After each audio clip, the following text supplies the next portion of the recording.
Nasa pagsasanay yan. Run for evangelization, run for salvation.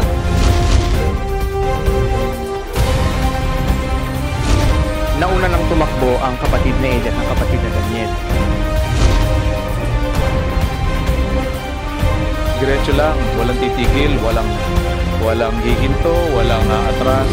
Sa awa tulong ng Diyos, tapusin natin yung inilagay sa ating unahan. At may awa ang Diyos, makakatapos tayo.